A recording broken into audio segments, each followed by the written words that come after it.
오늘 우리에게 주신 하나님의 말씀은 창세기 32장 1절부터 21절까지의 말씀입니다.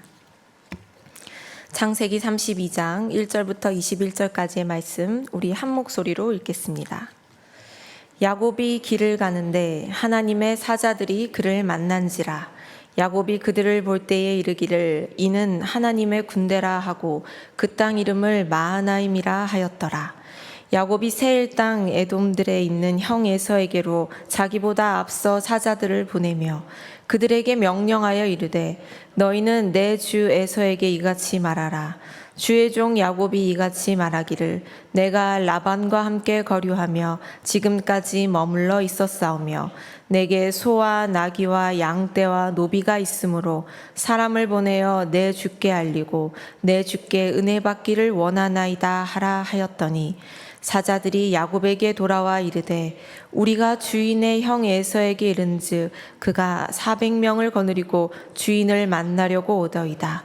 야곱이 심히 두렵고 답답하여 자기와 함께한 동행자와 양과 소와 낙타를 두 떼로 나누고 이르되 에서가 와서 한 떼를 치면 남은 한 떼는 피하리라 하고 야곱이 또 이르되 내 조부 아브라함의 하나님 내 아버지 이삭의 하나님 여호와여 주께서 전에 내게 명하시기를 내 고향 내 족속에게로 돌아가라.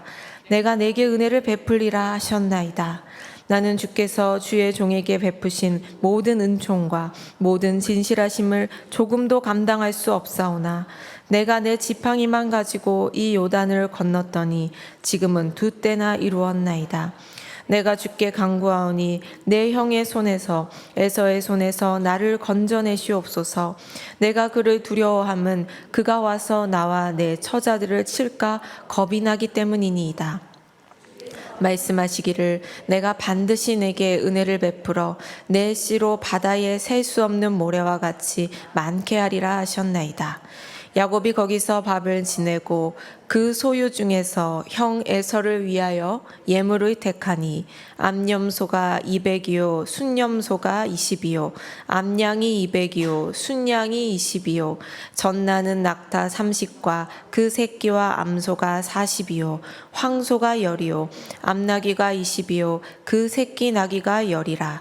그것을 각각 때로 나누어 종들의 손에 맡기고 그의 종에게 이르되 나보다 앞서 건너가서 각대로 거리를 두게 하라 하고 그가 또 앞선 자에게 명령하여 이르되 내 형 에서가 너를 만나 묻기를 내가 누구의 사람이며 어디로 가느냐 내 앞의 것은 누구의 것이냐 하거든 대답하기를 주의 종 야곱의 것이요 자기 주 에서에게로 보내는 예물이오며 야곱도 우리 뒤에 있나이다 하라 하고 그 둘째와 셋째와 각 때를 따라가는 자에게 명령하여 이르되 너희도 에서를 만나거든 곧 이같이 그에게 말하고 또 너희는 말하기를 주의 종 야곱이 우리 뒤에 있다 하라 하니 이는 야곱이 말하기를 내 앞에 보내는 예물로 형의 감정을 푼 후에 대면하면 형이 혹시 나를 받아주리라 함이었더라.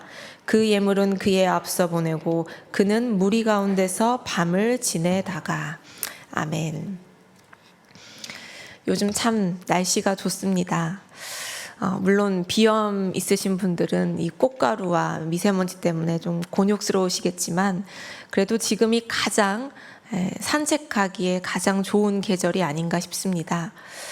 양재천을 자주 걷게 되는데요. 양재천을 걷다 보면 다양한 사람들을 만나게 되죠. 특히 반려견들도 정말 많이 보이고 또 데이트하시는 분들도 참 많습니다. 그런데 아주 가끔씩 어린아이의 모습을 볼 때가 있습니다. 가끔 보게 돼서 참 안타깝습니다. 그만큼 어린아이들이 없다는 것이겠죠. 아이들이 걷는 모습, 그렇게 아장아장하는 걷는 모습을 보면 너무 귀엽고 그 위태로운 모습도 어찌나 사랑스러운지 눈을 떼지 못하고 볼 때가 있습니다. 그런데 믿기지 않으시겠지만 저도 그렇고 여기 앉아 계신 우리 모든 성도님들 다 그 시절을 거쳐오셨지요. 네, 아마 기억은 안 나시겠지만은 그래도 우리 성도님들 다 그 걸음마의 시절들을 다 거쳐오셨습니다. 그런데 우리가 기억은 안 나지만 한번 상상해 보시죠. 그 아기의 마음은 어떨까요? 어른들의 눈에 보기에는 그 비틀거리는 모습도 너무 이쁘고 귀엽고 넘어져도 예쁘고 울어도 예쁘고 하는데 걸음마를 시작하는 그 아기의 마음은 꽤나 고단스러울 것입니다. 아일랜드의 뇌과학자인 그 셰인 오마라라는 교수가 쓴 걷기의 세계라는 책이 있습니다. 그 책에 보면 영아들의 걸음마에 대해서 이렇게 기록합니다. 걸음마를 배우는 영아는 평균적으로 2368걸음으로 701m를 걷고 1시간에 17번 넘어진다. 약 1년의 시간 동안 영유아들은 수천 번 걷고 수천 번 넘어지는 과정을 통해 실패와 연습에 대한 피드백을 쌓으면서 넘어지는 횟수를 줄인다. 네. 아기들이 보시면 1시간에 몇 번 넘어진다고 했나요? 17번이나 넘어진다고 합니다. 1시간에 17번씩 넘어진다고 했을 때 하루에 평균 100번은 좋게 넘어지고 또 1년 동안 저 책에 쓰여 있는 대로 수천 번은 넘어진다고 하니 이 아기의 삶도 참 만만치 않게 고되겠지요. 그런데 이미 이 걸음마를 다 뗀 성인이 된 우리는 어떨까요? 사실 우리도 고되기는 마찬가지입니다. 육신의 걸음마는 다 뗐지만 여전히 이 삶의 걸음마다 쉬운 것이 하나도 없습니다. 신앙생활도 마찬가지죠. 우리가 아무리 오랫동안 교회를 다녔어도 매일 그 세상의 풍파 속에서 흔들리며 그 믿음의 길을 걸어가고 있습니다. 어제는 나의 믿음이 좀 단단해진 것 같다가도 오늘 아침 딱 눈을 떴을 때 어떤 사람의 얼굴이 떠오를 때 혹은 어떤 소리가 들려올 때 우리의 마음은 또 금방 요동치고 믿음은 흔들리기 쉽습니다. 오늘 이곳에서 예배드리고 기도할 땐 우리의 믿음이 좀 성장했구나, 내 모습이 좀 괜찮다 싶다가도 이 예배당을 나서서 저 주차장에서 딱 차를 끌고 나가는 순간 또 우리의 마음에 어떤 짜증이 확 밀려오기도 하는 것이 우리의 연약한 모습입니다. 그리고 하나님은 우리의 이런 모습을 우리보다도 더 잘 아십니다. 너무나 잘 아시죠. 그래서 걸음마를 하는 아이를 바라보듯이 하나님은 우리의 넘어짐도 주춤거림도 또 우리가 흔들리는 모습도 사랑의 눈으로 바라보십니다. 그런데 사랑의 눈으로 바라보고만 계시진 않습니다. 당연히 우리가 성장하기를 간절히 애타게 원하고 계십니다. 그래서 넘어질 것을 아시면서도 그 상황을 때로는 우리에게 허용하시기도 하고 또 묵묵히 기다리시면서 잘 넘어지는 법을 배우게도 하십니다. 그리고는 당연히 다시 하나님 손 붙잡고 다시 일어날 수 있도록 하나님께서는 손을 내밀어 주시는 분이죠. 그래서 잠언 24장 16절에서는 이렇게 말씀합니다. 우리 같이 한번 읽어볼까요? 대저 의인은 7번 넘어질지라도 다시 일어나려니와 악인은 재앙으로 말미암아 엎드러지느니라. 네. 의인이라고 해서 넘어지지 않는 것이 아니라 무려 7번이나 넘어질 수도 있는데 그러나 하나님께서 그를 붙잡으시니 그는 다시 일어날 수 있다라고 말씀합니다. 시편 37편 23, 24절에서도 이렇게 말씀합니다. 같이 읽겠습니다. 여호와께서 사람의 걸음을 정하시고 그의 길을 기뻐하시나니 넘어지나 아주 엎드러지지 아니함은 여호와께서 그의 손으로 붙드심이로다. 네. 의인은 넘어지지 않는 사람이 아니라 넘어지지만 다시 하나님으로 말미암아 일어나는 사람입니다. 그러니 우리는 부지런히 흔들리고 부지런히 넘어지고 또 부지런히 일어나야 합니다. 그렇게 훈련을 하다 보면 어린아이가 이렇게 코어 근육도 생기고 다리 근육도 생기고 또 근력과 또 근지구력이 자라나는 것처럼 우리 역시 하나님만 바라보며 똑바로 걸어갈 수 있는 그 믿음의 근육이 단단해지고 그 믿음의 근력과 믿음의 지구력을 키워갈 수가 있는 것입니다. 바로 오늘 야곱이 그 훈련 중에 있습니다. 넘어졌다, 일어났다를 반복합니다. 오늘 새벽에 묵상하셨다시피 하나님께서는 드디어 이 야곱이 삼촌 라반의 손에서 온전히 벗어날 수 있도록 도우셨습니다. 인도하셨습니다. 하지만 정작 이 형 에서를 만나게 될 때가 되니 그 만남을 앞두고 야곱의 마음이 심히 요동칩니다. 그는 하나님을 쳐다봤다가 또다시 자기 자신을 보며 두려움에 빠지고 자기 작전을 짭니다. 그렇게 하나님을 봤다가 두려움에 빠졌다가 갈팡질팡하는 모습을 오늘 말씀 속에서 볼 수가 있습니다. 근데 이 모습이 낯설지가 않지요. 우리도 하나님께 기도하면서 한쪽으로는 여전히 사람의 눈치를 보고 상황을 계산하고 내 방법을 놓지 못할 때가 참 많습니다. 야곱의 모습이 우리의 모습과 정말 많이 닮아 있지요. 그러나 오늘 말씀은 우리가 우리의 연약함을 정당화하거나 혹은 그 상태로 머물러도 좋다라고 안심시켜 주시기 위해 쓰여진 말씀이 아닙니다. 하나님은 흔들리는 시간을 이해하시고 또 넘어지는 과정을 거치게 하시지만 그러나 그대로 내버려 두시는 것이 아니라 그 속에서도 하나님만 바라보도록 계속해서 우리를 훈련시키시고 붙드시고 인도하십니다. 그러기에 오늘 말씀을 묵상하실 때에도 우리가 하나님의 시선으로 야곱을 바라보고 하나님의 시선으로 우리 자신을 돌아보았으면 좋겠습니다. 이 말씀을 통해 하나님께서 우리를 정말 끝까지 붙들고 계신다라는 것을 기억하시면서 우리도 더욱 끈질기게 하나님 한 분만 붙들고 걸어가는 그 믿음의 근력을 키우는 시간 되기를 간절히 소망합니다. 먼저 오늘 말씀을 보시면 이 야곱이 라반과 헤어진 후에 길르앗산에서 이제 계속 남쪽으로 이동하는 그 과정에서 하나님의 사자들을 만나는 이야기로 시작합니다. 본문 1절과 2절 보시면 야곱이 길을 가는데 하나님의 사자들이 그를 만난지라 야곱이 그들을 볼 때에 이르기를 이는 하나님의 군대라 하고 그 땅 이름을 마하나임이라 하였더라. 하나님께서는 야곱이 얼마나 두려워하고 불안해하는지 아셨습니다. 그래서 먼저 그에게 찾아가시죠.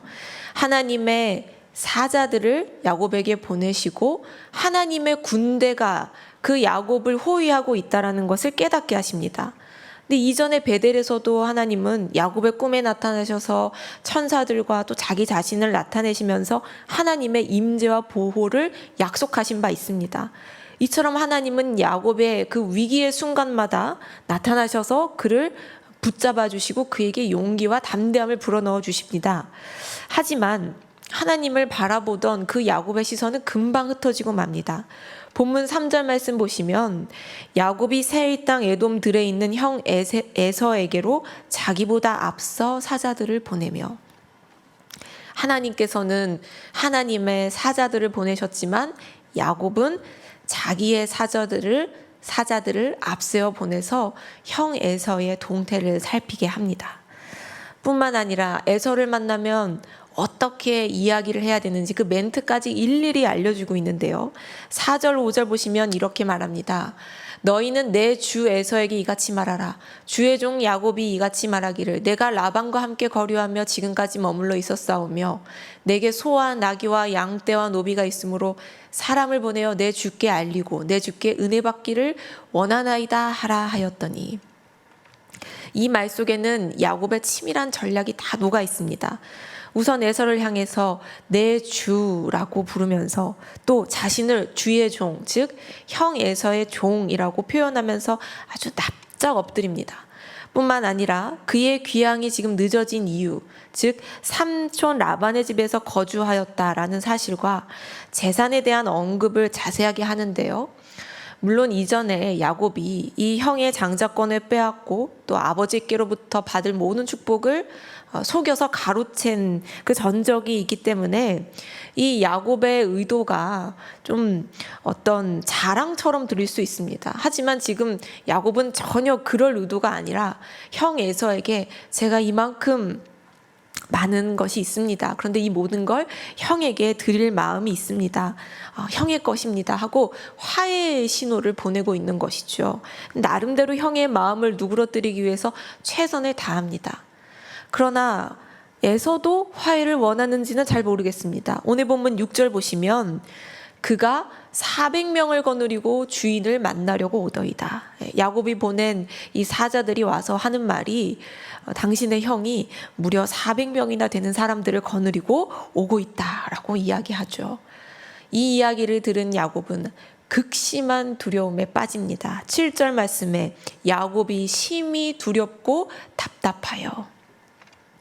지금 야곱은 머리를 굴리면 굴릴수록 일이 해결되는 것이 아니라 자기 두려움만 더 커져만 갑니다.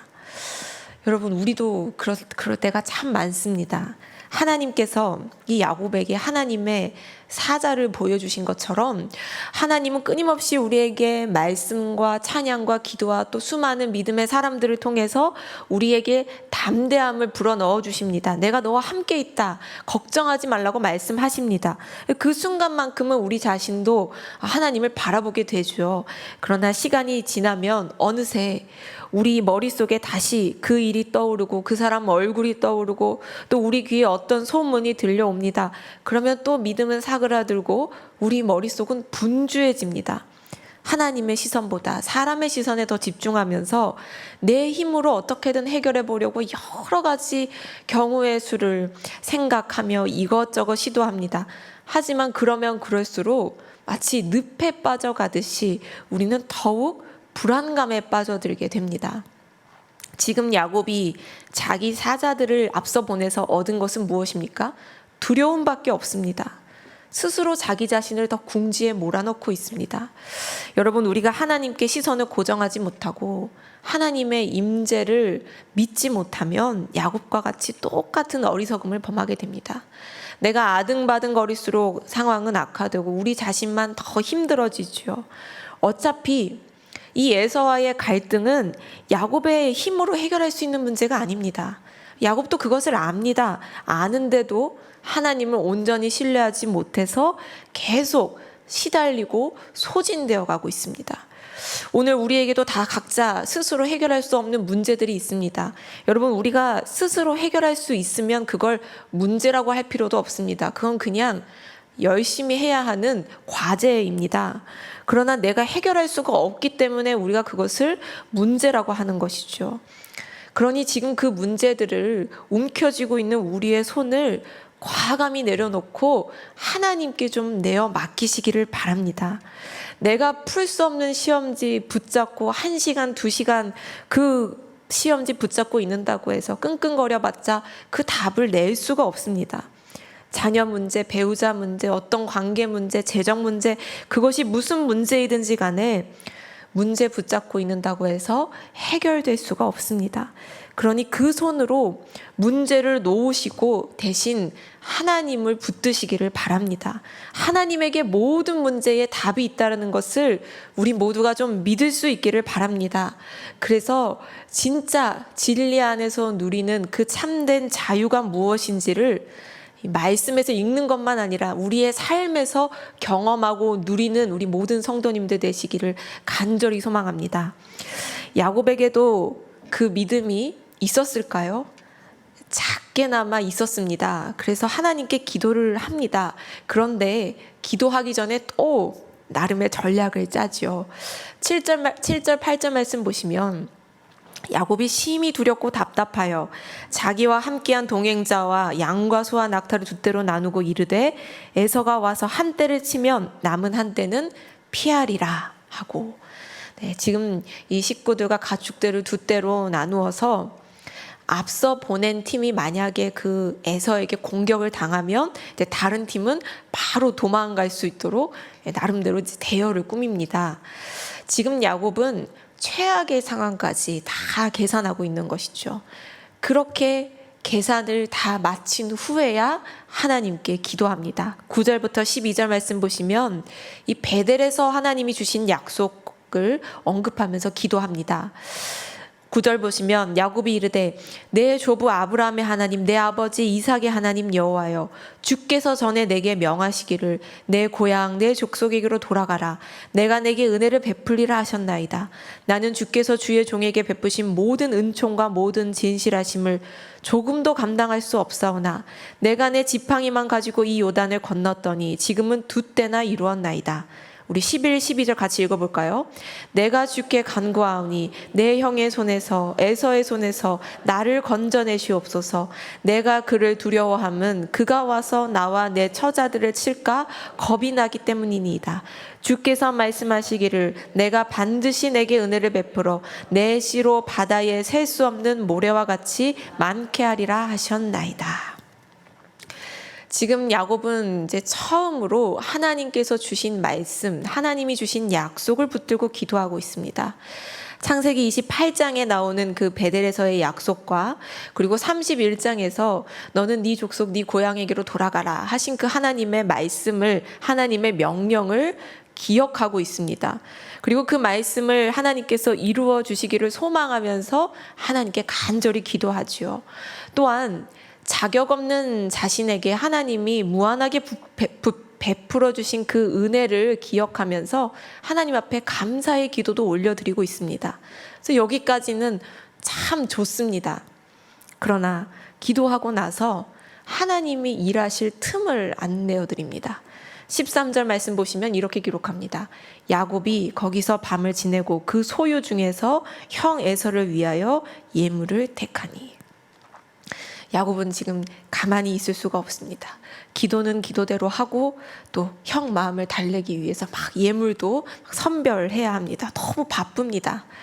그리고 그 선별한 예물들을 또 어떤 대열로 어떤 순서로 보낼지도 이제 다 정해서 종들에게 명령을 하죠. 16절부터 20절까지가 그 내용인데요. 요약하자면 이렇습니다. 일단 예물을 세 무리로 나눕니다. 그리고 한 무리를 보낼 때마다 에서에게 가서 이렇게 이야기를 해야 됩니다. 18절 말씀 보시면 대답하기를 주의 종 야곱의 것이요 자기 주 에서에게로 보내는 예물이오며 야곱도 우리 뒤에 있나이다 하라 하고 아주 극진하게 형을 대접합니다. 그리고 이렇게 3번을 반복하라고 명령을 합니다. 야곱은 자신이 보낸 이 예물로 이 형의 마음이 풀어질까 하고 기대하는 것이죠. 그래서 20절 말씀 보시면 내가 내 앞에 보내는 예물로 형의 감정을 푼 후에 대면하면 형이 혹시 나를 받아주리라 함이었더라. 지금 방금 전까지 하나님께 모든 걸 맡기면서 하나님이 저 돌아가라고 하시지 않았습니까? 하나님께서 제 자손을 많게 해주시겠다고 저에게 복 주시겠다고 약속하지 않으셨습니까? 하나님 그 약속 이루어 주세요 라고 하나님께 전적으로 맡기면서 기도를 합니다. 그런데 지금은 자신의 전략이 형의 마음을 녹일 수 있을까 없을까 그 생각에 매달려 있습니다. 여러분 이 모습을 바라보는 하나님의 마음이 어떠셨을까요? 인간적인 시선으로 보면 왜 저럴까? 왜 이렇게 안달복달할까? 왜 좀 하나님께 맡기고 기다리지 못할까 하는 그런 실망감, 답답함이 들 수 있는데요. 그러나 우리 하나님은 우리가 생각하는 사랑의 수준을 넘어서시는 분이고 우리가 다른 사람을 사랑하는 것 이상으로 헤아릴 수 없는 깊은 마음과 그 크신 사랑으로 우리를 바라보시는 분입니다. 그래서 하나님은 내일 이제 오늘은 아직 나오지 않았지만 내일 보실 본문에 나오겠지만 그런 야곱을 포기하시지 않고 또 책망하시지 않고 하나님이 직접 찾아가셔서 야곱과 씨름하시죠. 그의 고집스러운 자아가 완전히 꺾이도록 그래서 하나님만 바라보는 그 믿음으로 그의 수준을 끌어올리시도록 하나님께서 힘써서 그를 상대해 주십니다. 하나님은 우리가 하나님 앞에 나아가서 기도하면서 한쪽으로는 여전히 내 계획과 내 방법을 놓지 못하는 그 고집스러움, 그 완고함, 그 어리석음을 너무나 잘 알고 계십니다. 야곱이 밤을 지새우며 이 두려움에 시달리는 것처럼 우리도 밤잠을 설쳐가면서 하나님이 아닌 다른 것을 붙잡고 가슴앓이 하는 모습을 하나님 너무나 잘 알고 계십니다. 그런데 그냥 아시고 괜찮다 이렇게 위로만 하시는 것이 아니라 그 흔들림 속에서도 오직 멈추지 않고 하나님 붙들고 걸어가도록 성령님께서 계속 우리를 붙들어 주십니다. 성령의 능력으로 우리를 붙드시고 인도해 주십니다. 그 하나님 아버지께서 우리를 양육하시는 방법입니다. 여러분, 야곱이 그 극심한 두려움 속에서도 도망치지 않았던 것은 하나님께서 그를 붙들어 주셨기 때문입니다. 지금 하나님이 함께 하신다는 약속을 주셨고 또 하나님이 그를 꼭 붙들고 있기 때문에 벌벌 떨면서도 도망치지를 않는 거죠. 우리는 매일 흔들리면서 살아가지만 그러나 그 길을 하나님께서 같이 걸어가고 계시고 우리를 두 손으로 꼭 붙잡고 계십니다. 여러분 믿으십니까? 설령 우리가 그걸 다 믿지 못해도 여전히 하나님은 그 자리에서 우리를 붙들고 계십니다. 네, 우리 도망가지 못하게 꼭 붙들고 계십니다. 그리고 우리가 그 믿음의 길을 이탈하지 않도록 하나님께서 끊임없이 우리를 인도하십니다. 오늘 우리가 이 예배의 자리에 나온 것도 마찬가지입니다. 기도하면서도 문득 어제 그 일이 떠오르고 이 일을 어떻게 해야 되나, 저 사람 어떻게 해야 되나, 그런 근심에 우리가 쉽게 빠지지만 그러면서도 기도의 자리를 나올 수 있는 것, 그래도 다시 정신 차려야지 하고 예배의 자리에 나올 수 있는 것은 전적인 하나님의 사랑이고 하나님의 은혜입니다. 그 은혜가 있기 때문에 오늘 우리가 이 자리에 있을 수 있습니다. 여러분이 잘 아시는 그 도종환 시인의 흔들리며 피는 꽃이라는 시가 있습니다. 그 시를 보시면 우리 그 시가 잘 안 보이실 수 있는데 그 시를 한번 같이 읽어볼까요? 흔들리지 않고 피는 꽃이 어디 있으랴. 이 세상 그 어떤 아름다운 꽃들도 다 흔들리면서 피었나니 흔들리면서 줄기를 곧게 세웠나니 흔들리지 않고 가는 사랑이 어디 있으랴. 젖지 않고 피는 꽃이 어디 있으랴. 이 세상 그 어떤 빛나는 꽃들도 다 젖으며 피었나니 바람과 비에 젖으며 꽃잎 따뜻하게 피었나니 젖지 않고 가는 삶이 어디 있으랴. 흔들리지 않고 가는 삶이 없고 젖지 않고 가는 삶은 아무도 없습니다. 우리 믿음의 선조들, 선배들도 다 그 과정을 거쳐왔습니다. 오늘 우리가 흔들리는 것, 넘어지는 것 어쩌면 당연한 일인지 모릅니다. 하지만 거기서 안주할 수 없습니다. 흔들리기만 하지 말고 그 속에서도 꽃을 피워내고 줄기를 곧게 세워야 합니다.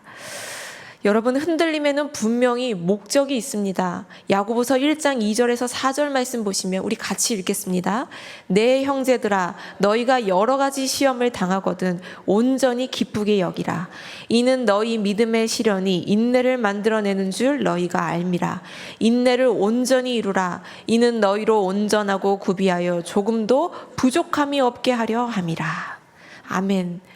믿음의 시련이 인내를 낳고 그 인내는 우리를 온전하고 부족함이 없는 그 성숙한 사람으로 만들어준다고 말씀합니다. 즉 시련도 당연하고 흔들리는 것도 그 순간들도 누구나 거치는 과정이지만 그러나 그 속에서 우리는 끝까지 인내해야 합니다. 기도했으면 하나님께서 일하실 것을 믿고 기다려야 합니다. 하나님의 말씀 붙들기로 작정했으면 더 이상 인간적인 계산 다 내려놓고 하나님이 이루실 일을 담대하게 우직하게 인내하며 하나님만 바라보며 나아가야 합니다. 우리는 그 수준까지 이룰 수 있도록 계속해서 우리 자신을 쳐서 복종시키고 이 말씀 앞에 우리 자신이 완전히 고꾸라지는 경험을 해야 합니다. 야고보서 1장 말씀을 계속 이어서 보시면 6절에서 8절에 이렇게 말씀하죠. 같이 읽겠습니다. 오직 믿음으로 구하고 조금도 의심하지 말라. 의심하는 자는 마치 바람에 밀려 요동하는 바다 물결 같으니 이런 사람은 무엇이든지 주께 얻기를 생각하지 말라. 두 마음을 품어 모든 일에 정함이 없는 자로다. 야고보 사도는 단호하게 말씀합니다. 믿음으로 구하고 조금도 의심하지 말라. 두 마음 품지 말라. 그런 사람은 주께 무엇이든지 얻기를 생각지 말라. 굉장히 강한 어조로 말씀하시죠. 여러분, 우리가 흔들림의 상태에 머물러서는 안 됩니다. 그 상태를 벗어나야 합니다. 한 단계 도약해야 합니다. 그런데 참 재밌게도 이 야고보와 야곱 두 이름은 사실 같은 어원을 가진 이름이죠. 히브리어 원어인 이 야코브에서 유래한 이름이 야곱이고, 이 야곱을 헬라식으로 표현하면 야고보입니다.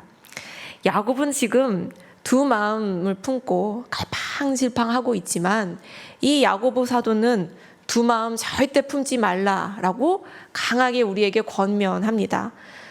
우리는 다 야곱 같은 사람이지만, 그러나 거기서 머물지 말고 이 야고보의 믿음으로 나아가서 다른 이들에게 권면하고 도전을 주는 그런 사명자로 거듭나야만 합니다.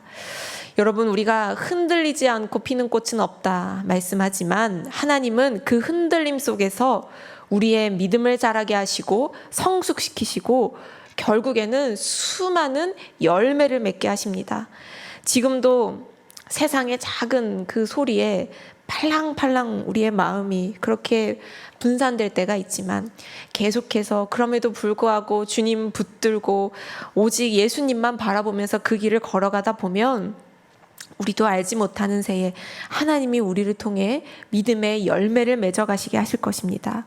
즉, 우리를 통해서 많은 사람들이 하나님께 돌아오는 귀한 구원의 역사를 이루어 가실 것입니다. 그 구원의 역사가 여러분들의 가정 가운데, 일터 가운데, 그리고 이 교회 안에서도 마찬가지고요. 이 지역사회와 이 나라와 저 열방 가운데에서도 그 구원의 역사가 이루어질 줄로 믿습니다. 그러니 오늘 하루 여러분 흔들리시더라도 계속해서 마음을 모아서 하나님께 집중하며 걸어가시기를 바랍니다. 절대 현실에 안주하지 마시고 자기 연민에 빠지지도 마시고 어린아이의 신앙에 머물지 마십시오. 시련과 고통 속에서도 오직 인내함으로 온전하고 구비하여 조금도 부족함 없는 그런 믿음의 사명자들로 다 세워지시는 우리 모든 성도님들 되시길 간절히 소망합니다.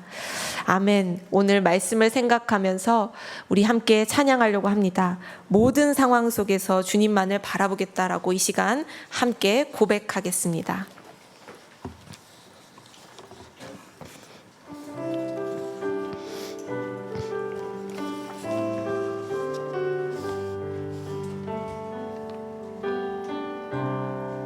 모든 상황 속에서 주를 찬양할지라.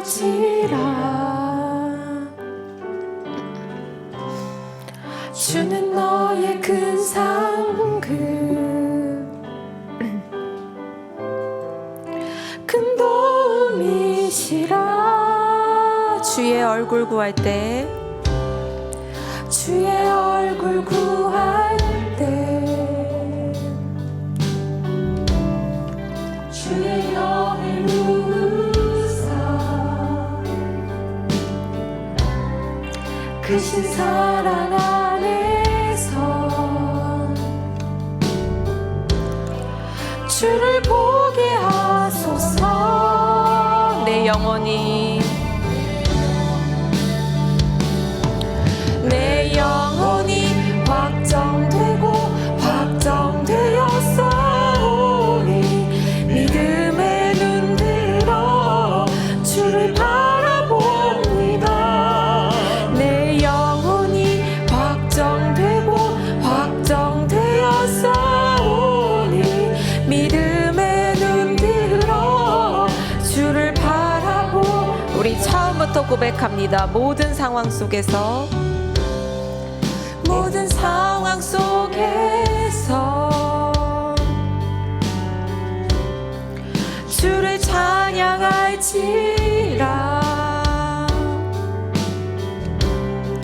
주는 너의 큰 상급,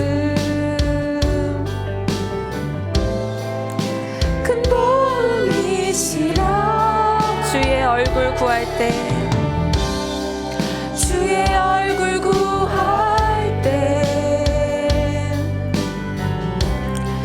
주의 영을 부으사 크신 사랑 안에서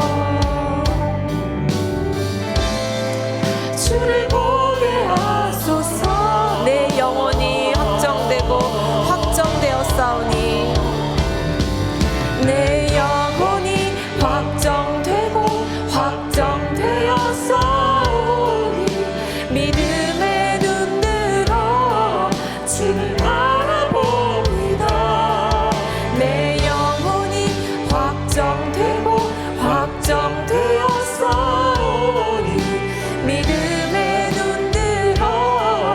주를 바라보니 내 영혼이 확정되고 확정되었사오니 확정되고 확정되었사오니 믿음의 눈 들어 주를 바라봅니다. 내 영혼이 확정되고 확정되었사오니 믿음의 눈 들어 주를 바라봅니다. 주를 찬양할 때 주를 찬양할 때 주의 나라 힘이 있네. 주의 영원한 나라 소개하소서.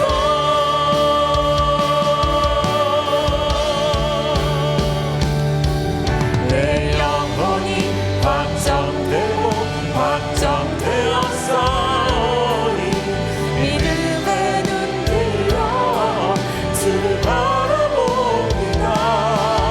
내 영혼이 확정되고 확정되었사오니 믿음의 눈 들어 주를 우리 한 번 더 고백합니다. 내 영혼이 확정되고 확정되었사오니 내 영혼이 확정되고 확정되었사오니 믿음의 눈 들어 주를 바라봅니다. 내 영혼이 확정되고 확정되었사오니 믿음의 눈 들어 주를 바라보.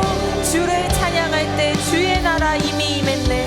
주를 찬양할 때 주의 나라 힘이 임했네. 주의 영원한 나라 주보게 하소서.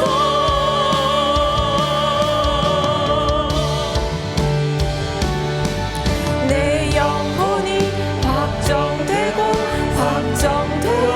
확정되었사오니 믿음의 눈 들어 주를 바라봅니다.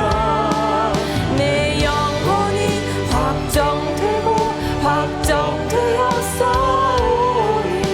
믿음의 눈 들어 주를 바라봅니다. 우리 목소리로만 찬양해 볼까요? 내 영혼이 확정되고 확정되었사오니 믿음의 눈 들어 주를 바라봅니다. 내 영혼이 확정되고 확정되었사오니 믿음의 눈 들어 주를 바라봅니다. 다 같이 내 영혼이